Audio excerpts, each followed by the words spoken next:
I was extremely impressed. Especially with the fact that there was such a wide variety. There were wines that definitely could fall into multiple categories of tastes or what people are looking for, and especially we'd been talking a lot about pairing well with foods, and a lot of different styles and different types of cuisine, which is always helpful when trying to sell your wines. Part of it is the region itself is so large, and there are so many different areas that on the downside that might be a little bit overwhelming for some consumers who aren't familiar with the specific regions. The good news is all of those regions make wonderful wines. So, that at least on that end, usually you can't go wrong. On the other hand, I think what consumers need to focus on and think about is that these are wines that price point are going to be probably a little bit lower than some of the other more well-known regions. That's makes it easier for people. They prefer it. There's a blend. The vast majority of the time, there's multiple grapes that the region is using, and so it's not like some other areas of the world where you're looking for a Chardonnay or a Sauvignon Blanc. You just have to go with the blend and know that these are going to be very fruity wines that with a lot of fruit, a lot of some of them probably a bit high in alcohol, which actually I think for the American taste buds and the American consumer is good. That's kind of where they tend to focus in at this point where we are.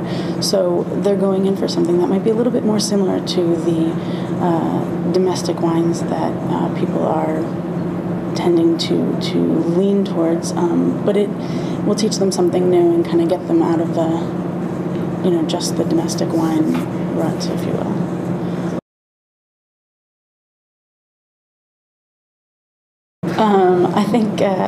I think pushing the fact that that these wines come from the South, where there is a lot of sun and there is a lot of fruit, that they're going to be somewhat powerful.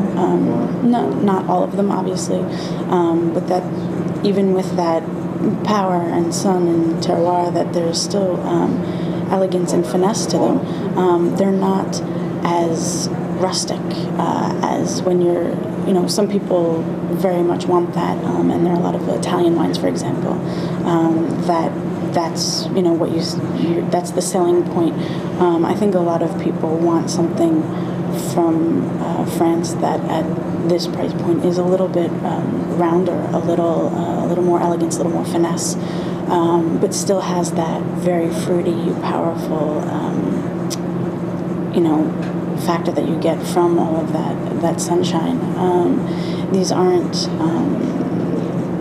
delicate, fragile wines that, if served with something too complex or too spicy or too big, they're not going to be overpowered. They can stand up to that, and they can also just fit in well with a lot of those, with a lot of cuisines and options for your meal.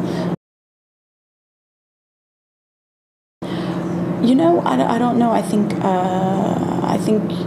on the one hand, as you said, it will break it down into 3 distinct classifications, 3 distinct levels. On the other hand, it may complicate things even more. I think it depends on the sophistication level of your customer, of the consumer, how well they're going to understand the difference between a Grand Vin and a Grand Cru. A Grand Cru obviously is, a term that if they're buying wines, they've heard it before, they get it. So I think that that definitely is helpful. But you're right, and I do agree with you in that it's such a large region. There's so many areas. You really have to be pretty well versed in the wines and what's going on in each location to be able to comfortably know the difference without having the help of the classification. So I think in the end, I think that definitely will keep make things a little bit clearer for people and aid in their choices and what they're going to buy.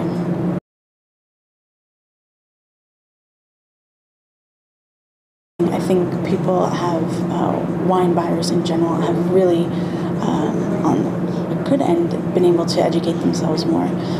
People who, were kind of in a tunnel vision, this is what I buy, this is where I go, that has expanded simply because of economics.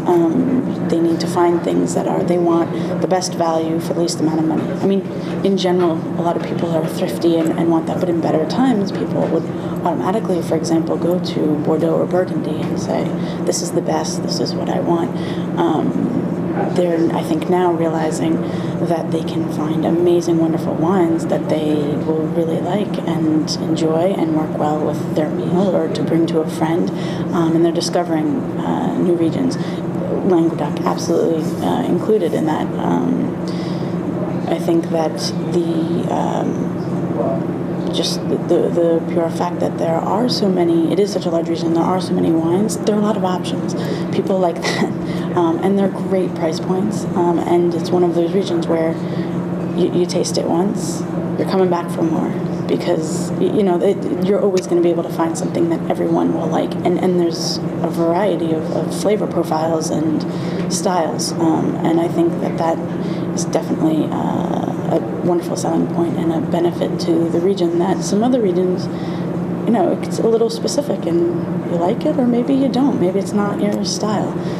With the Languedoc, you get a really wide, full range, whether red or white, rosé, sparkling.